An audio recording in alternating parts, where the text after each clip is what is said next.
Hello, I'm Amy Blalock. Welcome to City Hall this week.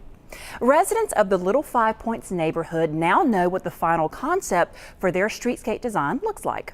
The design was unveiled during a public meeting on July 24th by the city's Office of Economic and Workforce Development and the Public Works Department. The Little Five Points Neighborhood Street Project is a project that was conceived with neighborhood residents, business owners in the city of Durham. Residents want to see an aesthetically pleasing commercial corridor entering to downtown Durham. And after several meetings, we came up with a final concept for them to review. The meeting was held to allow residents and other stakeholders a chance to see the design and to find out what will be included in the final project. There will be 4 elements included in the project. One would be a directional sign, which will give people direction into downtown in the neighborhoods. Then there would be a planter's curve, which is very similar to the planter's curves that are in the historic district in the neighborhood. An emblem consisting of a metal casting approximately 2 feet in diameter. It would be a bus token that was used in the 1960s. Then there would be decorative pavement in there, which would have historic bricks that were used in the past at the intersection. If you weren't able to attend the meeting but want to see the final design concepts and offer input, the city still wants to hear from you. Individuals that were not at the public meeting could go to the Office of Economic and Workforce Development site under major redevelopment projects under the subheading Targeted Streetscape Projects and look under the Mangum Street Corridor Project. The city is laying the groundwork to make parts of downtown more pedestrian friendly. An urban design studio was held on July 17th to hear opinions on how to improve the issue of poor pedestrian connectivity along downtown's Blackwell-Corcoran-Foster Street corridor.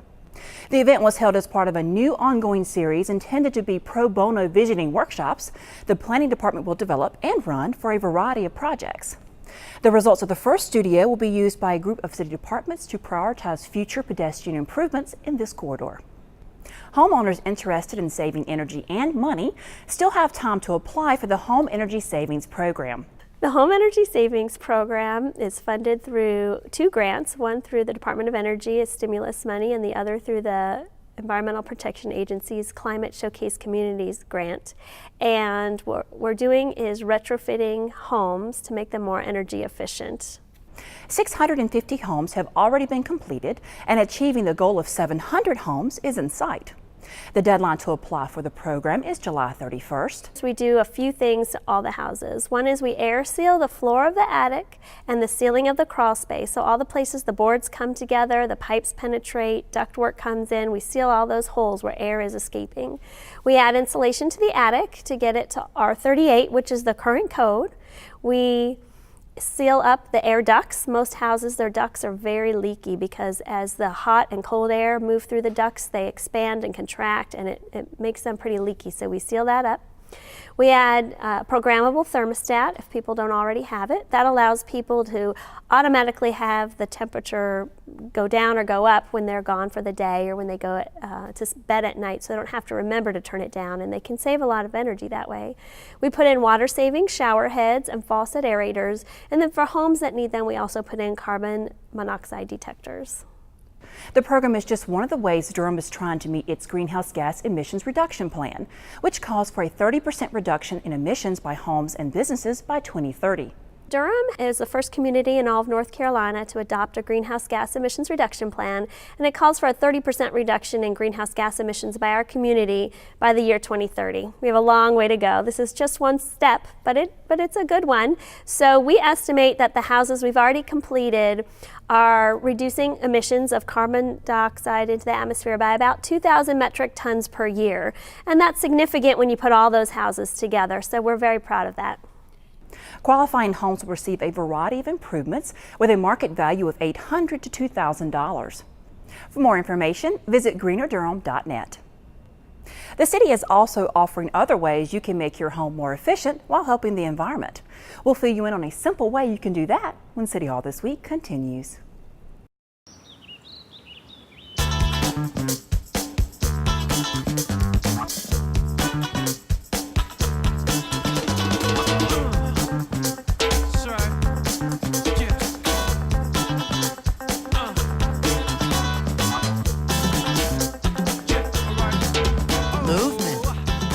Weight loss Plus, it's one of the many ways to fight osteoarthritis pain. For more information on managing pain, go to fightarthritispain.org.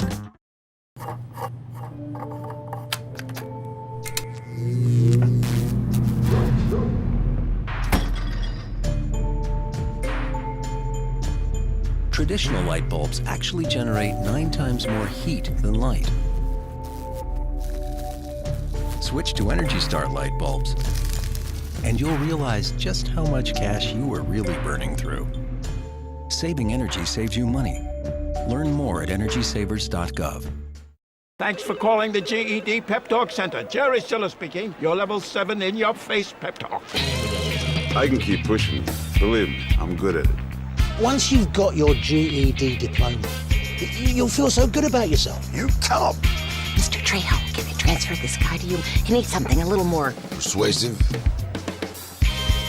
Yes. Whatever motivation you need, we've got a pep talk for you. Get your GED pep talk and find free classes at yourged.org. Welcome back. With soaring temperatures and the increased threat of thunderstorms, we want to offer this reminder about how to be prepared for a possible power outage. An emergency kit is essential and should include the following: a flashlight with extra batteries, a battery-powered radio with fresh batteries, a few days worth of ready-to-eat foods that don't require cooking or cooling, a supply of bottled water, a manual can opener, and first aid supplies and all medicines readily available. Families with special needs should also have a plan to move their family to an alternate location in case there is an extended power outage, and keep refrigerators and freezers closed as much as possible to prevent foods from thawing. Refrigerators should keep food safely cold for about 4 hours if unopened. A full freezer should hold the temperature for approximately 48 hours if the door stays closed. For more information about these and other things to keep in mind in case of a power outage or other emergency, visit the Durham County Emergency Management Department's homepage on the county's website. If you're looking for a way to get rid of old electronics and confidential documents, you'll want to mark your calendars now. The next EWaste Recycling and paper shredding event will be held on Saturday, August 4th from 8 a.m. until 2 p.m. at the Durham County Memorial Stadium. We will accept pretty much anything with a cord that goes from computers to hair dryers, cell phone chargers. We won't accept large appliances such as refrigerators and anything that contains Freon, so we will not be accepting those items. Confidential paper shredding will also be provided with the following requirements. We ask that you don't put them in hanging file folders. We want to be able to shred the information as quickly as possible. Staples are allowed, but anything like transparent folder bindings and things like that, or non-paper binding items, we ask that you take it out of that type of binding material so that it can be easily shredded. I also want to remind residents and businesses that they will be able to watch their items be shredded on site if they have the equivalent of a 96-gallon container of items that need to be shredded, or the equivalent of 5 banker boxes. So anything other than or more than that amount, you would have to leave it at the containers on site, and then it will be taken to Shamar Recycling to a secure facility where those items will be shredded. And one of the most convenient features of this event, you don't even have to get out of your car. Well, we have volunteers that will be working with solid waste, Sunoco Recycling, Shamar Recycling. We'll have plenty of people on staff, as we always do at these events, so that we get the items out of people's cars as quickly as possible so they can get in and out as quickly as possible.